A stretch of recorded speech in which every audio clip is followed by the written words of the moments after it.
make this an especially meaningful conversation for you today? So as you know, I'm taking the LSAT on Monday, so I'm not learning to learn any, big strategies or anything, but I guess just any final tips you have for tightening up those especially complex logic rule notations, like that example I sent you of if it is not the case that both are in, then two are out or something like that. And I worked through that a bit more, and now I'm understanding that a bit better, but just curveballs that are especially unexpected or uncommon, kind of how to handle those. Yeah, sure. Absolutely. So a couple of things. I would suggest one, the game that you referenced from the Super Prep. It's an old game. It's an especially difficult game. I know that you've got it now. The thing you would do to improve on those is do several grouping in-out games of that type. And I have a big list of games that are very similar to that one that I can send you that you might want to drill over the next day or two. Yeah. And with regard to curveball games, I have a big list of those as well. Now, okay. I wouldn't say don't do all of them between now and Monday. That's way too much work. At this point, it's kind of all more about wrapping up. But if doing a couple of those would help you feel more comfortable, then I would recommend working on those. Okay. Yeah. So what's your plan between now and Monday? Because it's only a few days. Right. I am doing the Khan Academy LSAT prep. And so they've been a lot of, they kind of optimize whatever your weakest areas are. And so for lately it's mainly just been redoing a bunch of games and passages and questions. So I've just been doing those sets and then doing practice tests. And I've hit my goal score a couple times of 170, but I just want to, be extra confident and sure going in. Sure. But, yeah, I haven't gotten better than 170. So that makes me a little bit nervous if I'm hoping to hit that. How many tests are you going to do before Monday? Maybe just one? Probably one tomorrow and one Saturday or Sunday. Okay. My recommendation is to do only one more. Aside from if you're not doing anything else today, I'd say either Friday or Saturday, but have that be it. Sunday, the day before, that's your day to rest so that you can walk in fresh on Monday. Okay. And you also want to review these exams too, right? Yeah, of course. So if you are scoring around a hypothetical, let's say 170, that means you're getting about 10 questions wrong. But there's also probably another 10 to 15 questions that you guessed on and got lucky or weren't 100% sure on, but it could have gone the other way. So it's worth reviewing those also. So 25 questions, if you're spending 10 minutes per question, that's already well over 3 hours. Right. Maybe even 4 hours. So that's all. That'll take up all your remaining time, aside from doing a little bit of extra games drilling like we talked about. Mm-hmm. Yeah, for sure. Have you worked through a lot of the exams in the 80s? I don't so most of the exams I've been doing have been the ones that Khan Academy just gives you on your schedule. So I'm not sure when those are from. And then I had a bunch of books that I was working through before I started the Khan Academy stuff. And so yeah, I don't know exactly when these exams are from. Okay, the Khan Academy ones are fairly recent, and I don't want to tell you to do anything differently in the last couple of days that we have. Are you considering a potential retake down the line? So I'm applying this season, so I don't know if timing would necessarily work out, especially for early action, early decision schools. Sure. In November. If it doesn't work out, I guess I would technically have it in time for the January deadline. So that's potential. But. Okay. Yeah. If you do decide to retake, let me know, because I can definitely give you some more tailored recommendations for that around using more recent exams. And also know that November is only 4 weeks away. And so if you're not totally confident you're going to get significantly into the 170s this Monday, November's only 4 weeks away. You could take that and still apply relatively early in the cycle. Yeah. I don't need to, I'm not aiming for a 175 or anything. It's just that 170 benchmark is what I'm hoping for. Yeah. I totally get you. So what are your other plans in the next couple of days, or do you have any questions on what to do the day before or the day of, or test day preparation? Yeah, generally, I don't, besides taking the SAT and ACT, I haven't taken any high stakes tests and since, that was years ago. So I guess generally what you would recommend. Sure. So like I said, Sunday, rest, take a hot bath, go to the park, binge watch Netflix, whatever you like to do to relax. But you could also prepare your test day Ziploc bag, right? So your admission ticket, your number 2 pencils, any test day snacks, any warm-up questions you could do right before you enter. So a favorite game, a favorite passage, a couple logical reasoning questions, just so that the first thing you're doing on test day is not the actual scored sections. There's also any digital LSAT prep specifics you might want to work out. You said you've been doing Khan Academy. Have you also done the questions on LSAC's familiarization tool? I haven't. Okay, so take a look at that. It's at familiar.lsac.org. And that is, of course, the best sample or simulation of what the test day experience will be like. Because Khan doesn't do it perfectly, but LSAC's site does. So do you have a tablet? I do. Perfect. What kind? iPad. Great. Yeah, that's excellent. So go on the iPad, go to that website, familiar.lsac.org, and just play around with it a little bit to get a sense of what the tools are like the highlighting, the underlining, the narrowing of your field of vision to only one question at a time, the countdown timer, things like that. This is a good opportunity to expose yourself to it now. Not like you're working through the questions for the content, but just to get a sense of what the flow is like, because it is a little bit different. Yeah. So for so you said there's a highlighter for the reading passages, I'm assuming. For the whole exam, you can highlight and underline. It's not incredibly responsive, so I wouldn't rely on it.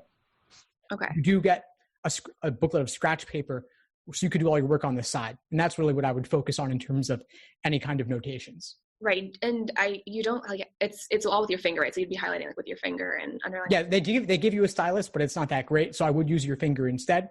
But even then, the highlighting and underlining doesn't work that well. So I would instead not even use those tools at all, although they're available to you. And I would instead just do any note taking on the side. Okay. Yeah. I don't generally take notes or annotate on reading. Cause I get through it pretty quickly. I usually have 7, 8, even 9 minutes left over after reading. So I can usually go over stuff. I don't know if it would be time better spent, more taking notes and summarizing and stuff.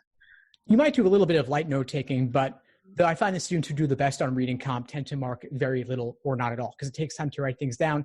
It takes time to read them.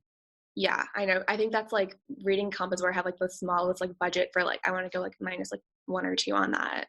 And that's generally my strongest section. So amazing. Yeah, that's great, because reading comp is the hardest to improve upon significantly. So if you're already good there, that's awesome. Yeah, it's mostly logic games that was the focus of most of my studying. And then I obviously went through 1 or 2 big logical reasoning books. But good. So yeah, just in these last couple of days, work on the grouping games, work on the curveball games a little bit. I'd say that's where you should focus your time for now, aside from doing one more full-length exam and reviewing that. But again, don't try to learn everything in the next few days, because that could run you the risk of burnout. Right. Instead, kind of take this as a time to wrap things up, tie up any loose ends, and then just walk in feeling good on Monday. But also knowing that if you were to retake in the future, you could do a lot more to work on games further. There are nearly 400 released games, and games actually is the most perfectible section. So if you're already close to perfect on reading comp and you could get perfect on games, you could end up with a really high score. And so I think that 170 plus is totally within your wheelhouse. I hope so. Yeah, I know. I'm trying to get myself a budget of -5 on games, and then minus 3-ish each on each section of logical reasoning. And that's been within averaging across my practice tests, just more or less. Obviously I've been getting a lot of 169s, 167s. But that's what I'm trying to budget out. Yeah, that puts you very close to a 170. So if you could just get a couple more points in games by drilling a bit, you can get that 170 solidly. Yeah. All right. Awesome, Ariel. What other questions do you have for me? I guess when I'm reviewing my tests, what I've been doing is going through every single question, even the ones I got right, and just making sure that I but I guess when there's ones that there's some that even after reviewing them, I'm I think in particular a section for me is for those logical reasoning, where it's an assumption of one of the answers is as sufficient and the other one's an assumption. And I a lot of times go back and forth between trying to wrap my mind exactly around why one is sufficient and why one is just unnecessary. And those I think are also kind of a struggle section for me. Yeah, for sure. They're very sneaky. They're very sneaky at putting tempting wrong answers that are the right answer to the wrong question. Mm-hmm. So a lot of times for a necessary assumption question STEM, they will put a sufficient assumption answer choice because it contains the same phrases and it fits the argument very closely. But it's stronger than what you need or what is required for the argument to work. So It's all about perspective. Necessary assumptions, you're looking for something that the argument requires, but is more moderate than the argument. Sufficient assumption, you're looking for something that guarantees the argument. And so for that reason, it could actually be stronger or more broad than the argument itself. Yeah. Okay. So like looking out for yeah, because like even I think there was one that I was doing like reviewing, and I was like looking at both of them, like even when I like knew what the right answer was, it was still like kind of opaque to me, like because they both like seemed like they would guarantee it. So yeah, I guess just like a somewhat rule of thumb would be like if one is more broad, like it is probably the sufficient, and I want to go with a narrower one. Generally that's a good way to think about it. Here's what I would say. Necessary assumption questions are a very specific kind of must be true question. So It's like an inference you can draw from the stimulus. And it might seem so moderate that it's not exciting and you might not want to pick it for that reason, but that's exactly what you need to pick. Sufficient assumption questions, you're looking for new information that, if true, would guarantee the argument 100%, leaving no ambiguity at all. So in general, yes, for necessary assumptions, gravitate towards more moderate language. For sufficient assumptions, extreme is okay. Okay. Yeah. Yeah, I'm like thinking of one particular one. Maybe I can email it to you afterwards and show you kind of like what I'm talking about. But yeah, those are generally the ones. And yeah, I mean, for the most part, like I feel like I have a pretty good sense of like the different flavors of logical reasoning I can get.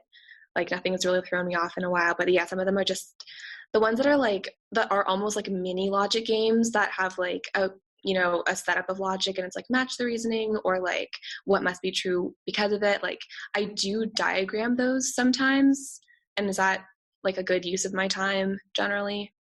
Totally fine. Yeah, those fall within the category of the few logical reasoning questions that are worth diagramming if they're formal logic, if they have lots of conditional statements, and if you have the same variables appearing in multiple clauses or multiple sentences, then yes, those are great candidates for diagramming.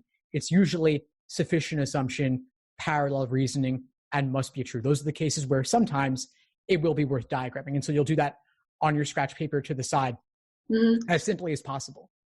And then I guess also with those, sometimes I struggle with like if a lot of times it'll be like that formal logic, but then it will also be like some or not all. And like, how do I incorporate that into my like diagrams and my like conditional logic notation? If it's just, do I just like write some above it? Or yeah, you could just write some above it. You certainly need to indicate that in some way. So any full conditionals, like all X's are Y's, of course, diagram those conditionally. But then for the some or not all or most, yeah, just write the phrase. Just write the phrase and take that conditional, quote unquote conditional, with a grain of salt, because it's not a true conditional. The true conditionals are really what will guarantee inferences. The other ones aren't as likely to. And so I kind of keep those separate in a way. Okay. Yeah. Sounds good. And also I guess, so sometimes I'll find myself finishing like even like a logic game, which is I'm always the most pressed for time on. If I finish it with like 1 or 2 or even 3 minutes left, should I try to like use that time on like maybe like one specific question that I was not sure about, or should I try to like hit like as many as possible and get like a little bit more sure about each of them, or really try to like nail one down with that time? That's a great question. So you've completed the section. You have 1 or 2 minutes remaining. If there was something in the game you just did that you're not 100% sure on, I would look at that. Alternatively, I would just put my head down and take a break, assuming that you're going to have another section immediately, because the test is grueling. You only get 1 break in the middle after section 3. And so there aren't really any other break opportunities. And on digital, it is immediate, next, next, next. With the paper, there was like a brief moment where the proctor says, put your pencils down, pick your pencils up, continue. You don't get that on digital. So taking a break is actually a reasonable course of action. Okay. I'm hesitant to recommend going back to previous games because you would have to mentally re-enter them and reacquaint yourself with the rules. So I don't think that's a great use of your time relative to the other options. So generally, if there was one in the game that I just did, going back over that, okay, or taking a break. Yeah, exactly. Okay, that's good. Good to know. Sure, Ariel. Anything else for today? I guess I don't know if there's any final tips you have. My fingers crossed. I've been studying for a couple of months, and it's big. Yeah, fantastic. Well, you've done a lot of great work along the way. I know you've been in touch for a while over the past several months. I've got a big playlist on my YouTube channel of test day prep specifically, advice related to that, like what to bring, what not to bring.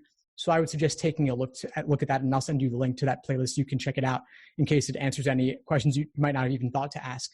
But you've got a couple of days to think about it, and that's a good light way to do something LSAT related without actually taxing yourself too heavily by working on problems. Yeah. Great. That sounds good.